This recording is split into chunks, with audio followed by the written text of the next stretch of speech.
Vamos dar prosseguimento à correção dos exercícios do capítulo 5 e do capítulo 6. Nós já fizemos os exercícios de número 1, 2, 5 e 6, né? Agora a gente vai voltar aqui para começar de novo a correção. Vamos voltar aqui para o exercício número 3, para a gente dar prosseguimento. Vamos lá? Vamos firmes? Então vamos aí. Aqui, ó. Questão número 3. Rômulo. Oi. Só para mim? Não, porque travou muito. Você pode repetir, por favor? Tá travando para mim. Tá travando aí? Eu acho que é a minha também. Para mim também se travar. Tá travando? Aham. Então, peraí. Só tá um pouquinho, mas dá pra ouvir. Pode ser que seja uma surpresa da temporada, hein, galera? Melhorou ou não? Agora tá... Não, Melhorou. Eu acho que é a minha internet. A minha, porque todo mundo tá travando. Então, gente, me dá um feedback aí. Posso continuar ou não? Estão conseguindo escutar? Pode. Estão conseguindo escutar bem agora? Tamo. Então, beleza. Questão de número 3. Oi. Show. Algum membro da sua família realizou migração no interior do país? Então, obviamente, essa primeira parte aqui, ó, é uma parte pessoal, concorda? Se sim, caso seja positivo, né? Para onde e por quê? Ou seja, qual o destino e quais motivos, né? Quais fatores? Existem vários fatores que levam ao processo migratório. Primeira coisa que vocês precisam levar em consideração é aquela relação entre fatores atrativos e fatores repulsivos, né? Quando a gente fala de migrações no Brasil, os principais fatores estão relacionados a critérios socioeconômicos. Então, isso tem a ver com a própria construção do espaço geográfico brasileiro, com o desenvolvimento econômico, com políticas públicas, até mesmo com aspectos culturais, né, para a escolha do destino, que levam ao processo de migração dessas pessoas. Mas, principalmente, em busca de emprego, em busca de melhores condições de vida, levando sempre em consideração que o Brasil ele é extremamente heterogêneo, extremamente diverso, muito desigual, e as políticas públicas, o modelo de organização política econômica praticado piorou ainda, né? Piorou muito, né? Aumentou em muito essa desigualdade, essa piora, tá? Então a gente pode perceber no Brasil regiões de perdas, né? Ou seja, regiões onde o saldo migratório ele é ao longo da história muito negativo, como no Nordeste. Explica-se isso, a questão da concentração fundiária, da manutenção do bandolismo local, de políticas públicas negligentes para aquela região, um processo de precarização muito forte, né? E, ao mesmo tempo, a gente pode perceber que a atração exercida pelas áreas urbanas. A gente precisa levar bastante isso em consideração, né? O desenvolvimento industrial no Brasil, a indústria, né, é a atividade econômica que primeiro cria empregos em áreas urbanas, certo? E essa atração, o êxodo rural, vai desenvolver, inclusive, a necessidade de comércio, né, criando toda essa vivência, tá bom? Então, vocês vão explicar aí o destino, né, caso alguém tenha migrado, e o porquê. Então, no caso, o que levou, né? Geralmente vai estar relacionado a fatores socioeconômicos. Obviamente, que pode estar relacionados também, quando a gente fala, por exemplo, de mudança de país, perseguições políticas, perseguições ideológicas, perseguições religiosas, étnicas, né? Durante o Brasil, durante 21 anos de ditadura no Brasil, de 64 a 85, nós tivemos muitas pessoas que, para não morrerem, tiveram que deixar o Brasil, né? Perseguições políticas. Então, são exemplos, né? Depois nós tivemos o retorno de alguns desses exilados. São exemplos importantes aí que talvez alguns pais, alguns familiares de vocês, né, tenham tido um avô, uma avó, tenha passado por essa questão. Ou proveniente de outro estado, né, em busca de empregos. Alguns municípios, mesmo próximo da gente, como Itaboraí, como Cachoeiras, eles, nos últimos anos, nas últimas décadas, né, eles atraíram muitos indivíduos. Então, você chega em Itaboraí, você tem pessoas do Brasil inteiro, né? Mas fala aí, gente, o que vocês iam falar alguma coisa ou não? E Eu já viajei muito, eu já me mudei várias vezes, mas eu voltei pra cá. Tem alguma coisa, algum Então, nome que seja? tem migração de retorno, mano. Migração de retorno. A migração de retorno começa a ganhar destaque no Brasil nos anos 90, mas principalmente relacionando a nordestinos que retornam, né, às suas áreas de origem provenientes do Sudeste, principalmente. Como que você vai entender isso? É um processo de fragmentação industrial, né? As indústrias, sobretudo aquelas indústrias que demandam mais mão de obra, né, maior número de funcionários, elas vão buscar em outras regiões custos mais baratos de produção. Então você tem muitos estados, a partir dos anos 90, seguindo uma tendência mundial, ofertando terrenos, isenções de impostos, auxílios, né, variados e mão de obra muito barata, até mesmo uma organização sindical mais frágil. Por outro lado, né, principalmente a partir do governo Lula, nós temos políticas sociais muito fortes em determinados campos. Por exemplo, o Bolsa Família. Né? Então, tem um direcionamento muito forte para as regiões mais pobres e, consequentemente, para porções nordestinas. Isso leva, né, a todo esse processo de direcionamento. Por outro lado, o que você vai levar em consideração? Como que estava, né, as grandes metrópoles? Um processo de impulsão muito forte, né? Custo de vida elevado, desemprego elevado pelas próprias transformações, né? Pela própria saída de indústrias, pelo processo de modernização, a substituição de trabalhadores por máquinas, o valor do aluguel, o valor da alimentação, né? Os transportes, a violência, né? Todos aqueles fatores que o estresse, os congestionamentos, todos os fatores que dificultam a vivência de uma pessoa numa determinada área. Tá certo? Beleza? Então, assim, existem vários motivos, né, que levam esse processo migratório. Tá certo? Na sequência, ó, verbo de comando, ó, explique, explicar. Explique os tipos, ó, plural, hein? Beleza? O que significa plural? Dois ou mais. Tipos de migração interna, ou seja, aquelas migrações que acontecem dentro do próprio país. Né? Nós temos dois tipos principais de migrações internas. Nós temos aquelas migrações chamadas migrações interregionais, que justamente correspondem àquelas, né, de uma região para outra. E nós temos as migrações intra-regionais, que ocorrem dentro de uma mesma região. Então, por exemplo, eu não sei o exemplo da Malu que ela falou, mas, por exemplo, eu saí de Friburgo, fui para algum município de São Paulo, né? Então a gente está falando de uma migração intra-regional, aconteceu dentro da região sudeste. Mas, por exemplo, vamos supor que a Malu tenha saído de Friburgo e tenha ido para o centro-oeste. Consequentemente, vai se tratar de uma migração interregional, ou seja, uma migração entre regiões. Tudo bem, gente? Foi até aí? Tudo tranquilo? Então, nós temos esses dois tipos, né, de migração interna. As migrações interregionais e as migrações intra-regionais. Intra-regional não seria, tipo, aqui Friburgo para... Ah, não, já entendi. Não. A intra-regional, isso, intra-regional, Malu, é dentro da própria região. Tá? Dentro de uma mesma região.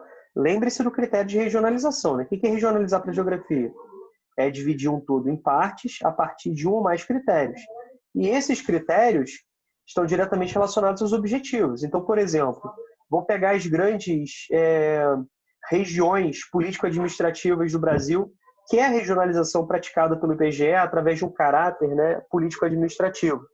Nós temos a região norte, a região nordeste, a região centro-oeste, sul e sudeste. E, consequentemente, para facilitar a administração também, essas regiões são divididas entre estados, ou na verdade esses estados, né, são agrupados entre regiões. Lembre-se que nós já falamos sobre isso, essa divisão respeita os limites territoriais dos estados, uma forma de facilitar inclusive a tabulação dos dados, e os estados eles são subdivididos em municípios, né? O estado do Rio de Janeiro, que é um dos dentro estados. de um mesmo estado. Assim. Dentro do mesmo estado, como que se chama essa migração? Interestadual? Mas assim, como a gente está falando dentro do país, a gente está falando de uma migração interregional, que acontece dentro da mesma região.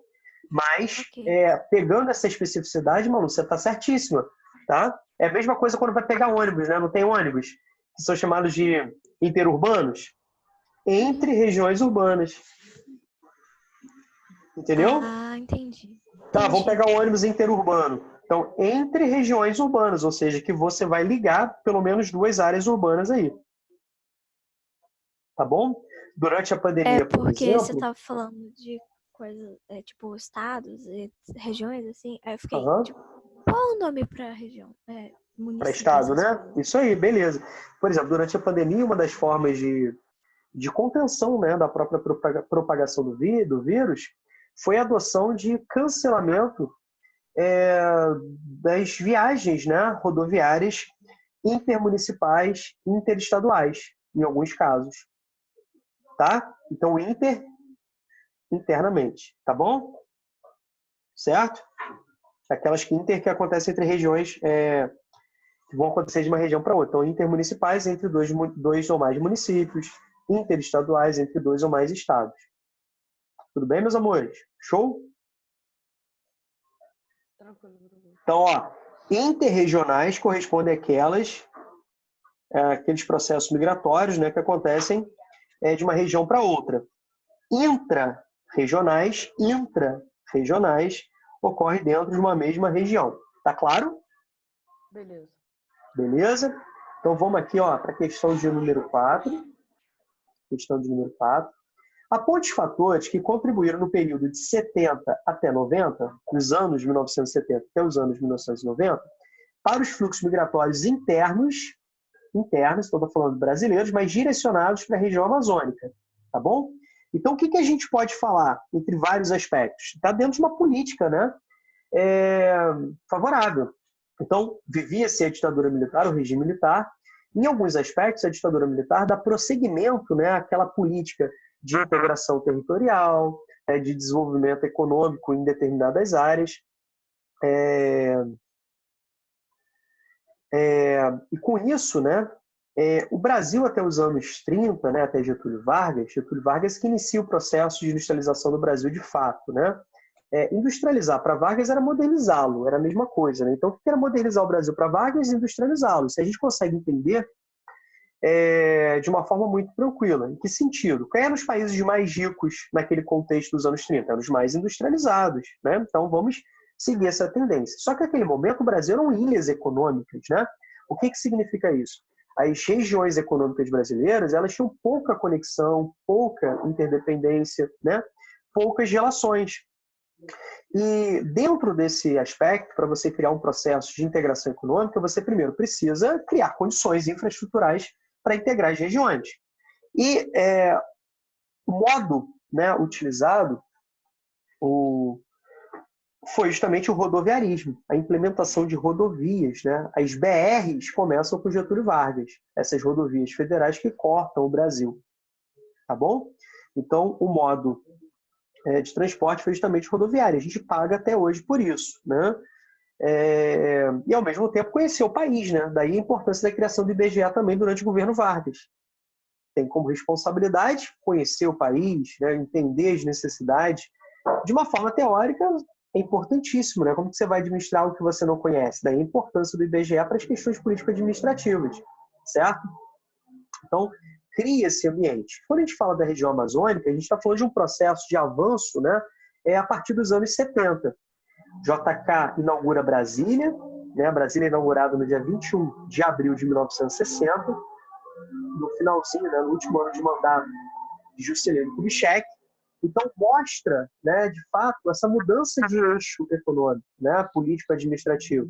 Sai do Rio de Janeiro, que era a capital do Brasil desde 1763, vai para o Centro-Oeste. Obviamente, você tem várias explicações, até mesmo militar, né? Tirar a capital do litoral, que estava menos guarnecida, colocar a capital no coração do Brasil para facilitar a integração entre as regiões, mas, de fato, a gente precisa sempre levar em consideração que era uma fuga, né, da pressão social. Né? Qual é a região de maior adensamento populacional? O Sudeste, né? Certo? Então era para fugir literalmente dessa pressão social. Mas, a partir da criação de Brasília, nós temos um estímulo muito maior para o processo de incorporação, de construção do espaço geográfico no Centro-Oeste. E a partir dos anos 70, nós temos a modernização do campo, a chegada da Revolução Verde. Então, o Estado brasileiro vai doar terrenos, vai facilitar a compra de terrenos, vai financiar, vai dar auxílio para a compra de maquinários. E terras baratas vão estimular que muitos, né,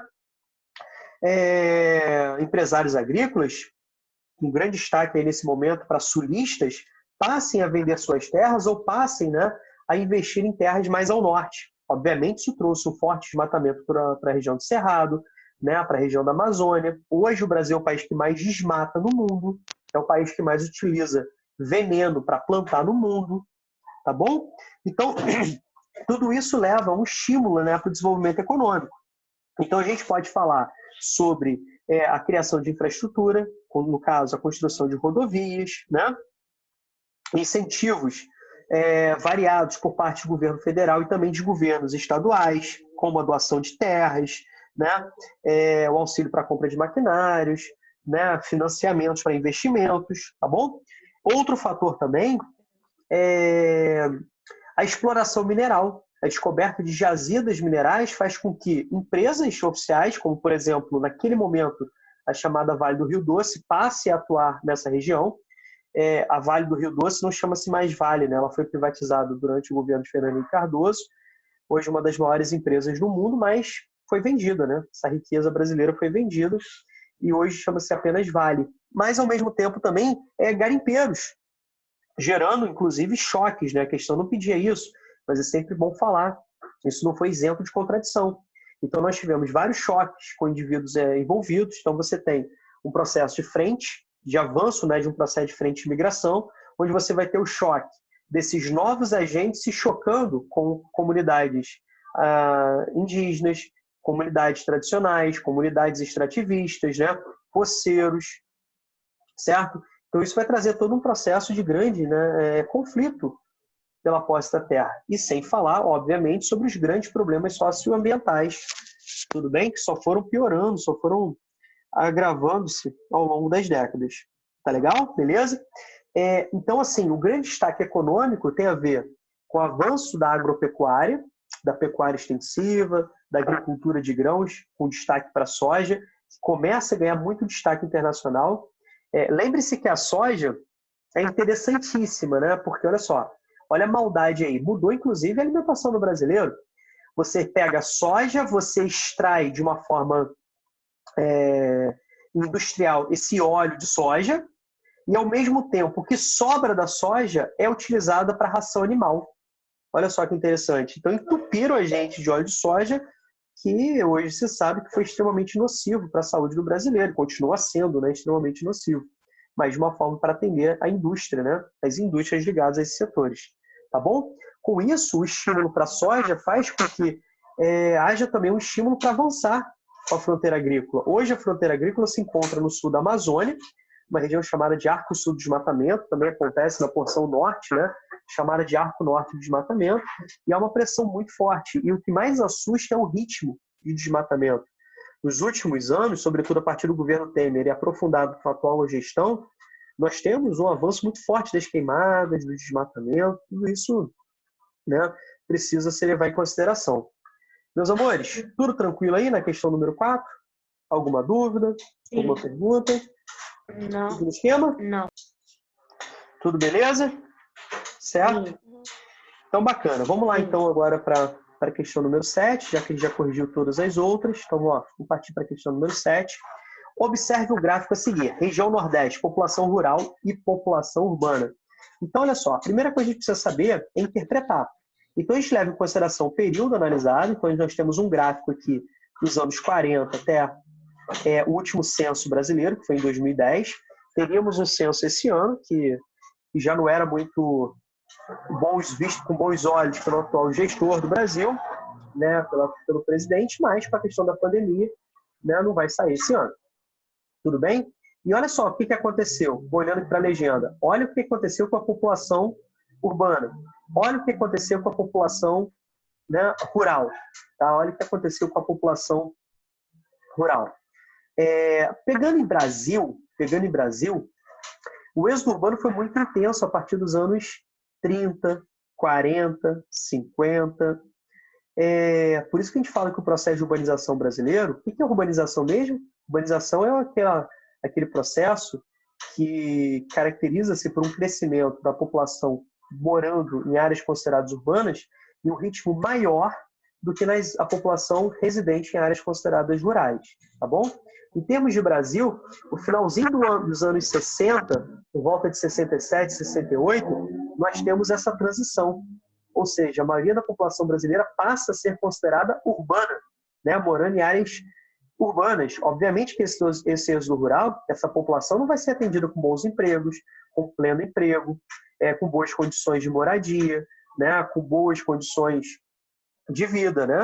A gente pode perceber que os problemas urbanos, socioeconômicos, socioambientais, são gravíssimos, né? Até hoje. Tudo bem?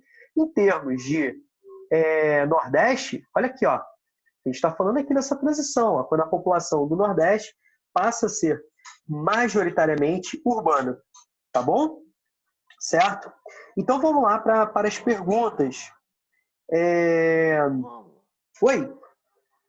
O Chico caiu já tem um tempinho, ele tá falando aqui comigo que ele não consegue entrar de novo. Mas não tá pedindo que para entrar na sala, não. Não, é porque ele acabou de falar aqui comigo. Ah, show. Instagram, que ele... Beleza. Então aqui, quando a população urbana se tornou maior na região Nordeste? Quando que isso aconteceu? Tá? Vou apagar aqui para vocês. Olha só. Foi justamente Aproximadamente 1980. Finalzinho dos anos 70, né? Deixa eu apagar aqui, ó. Deixa eu marcar primeiro. Essa cagada que eu fiz e apagar. Deixa eu marcar de novo, que eu fiz um monte de rabisco. Ó, beleza? Agora fica um pouco mais claro para a gente visualizar. Olha aqui, ó. Dá uma olhada, ó. Aqui a gente está falando dos anos 80, ó. Um pouquinho antes disso. Então a gente está falando aqui no final dos anos 70. Pode ser? Então, na região Nordeste, né? A população tornou-se majoritariamente urbana no final da década de 1970. Tudo bem? Eu botei 80, mas porque eu tô bem no cantinho. Tudo bem aí? Foi, gente? Sim. Segundo, aponte o total aproximadamente de população urbana. Aqui a gente está falando de valores absolutos, tá bom? A gente está falando de valores percentuais, valores absolutos. Da população urbana em 1980 e em 2000. Então, ó, 1980 está aqui, tá? Tá aqui. E em 2000, população urbana está aqui. Tá legal? Então, a gente está falando aí, né? A população urbana na região Nordeste tinha praticamente, né, 20 milhões de habitantes em 1980. A gente pode perceber isso, tá? Ó, tá um pouco... Sim. Um pouco mais aí nos anos 80, aqui, ó, pegando os anos 80, pegando esse intervalo, ó, a gente pode falar aqui de 20 milhões. Tá legal? Lembre-se que aqui, ó, a questão está falando sobre milhões de habitantes. Tudo bem? Beleza? Aproximadamente aí 20 milhões de habitantes, 80. E já nos anos 2000, a gente pode falar que nós temos mais de 30 milhões de habitantes. Olha aqui, ó. A gente tem mais de 30 milhões de habitantes. Tudo tranquilo? Sim. Beleza? Até 2010 não tínhamos chegado ainda a 40 milhões. Então vocês vão botar que nos anos 80 uma população urbana de aproximadamente 20 milhões de habitantes e nos anos 2000 uma população acima de 30 milhões de habitantes no Nordeste. Tá claro para vocês? Sim. Alguma dúvida? Claro. Não, nenhuma. Tem certeza? Absoluto.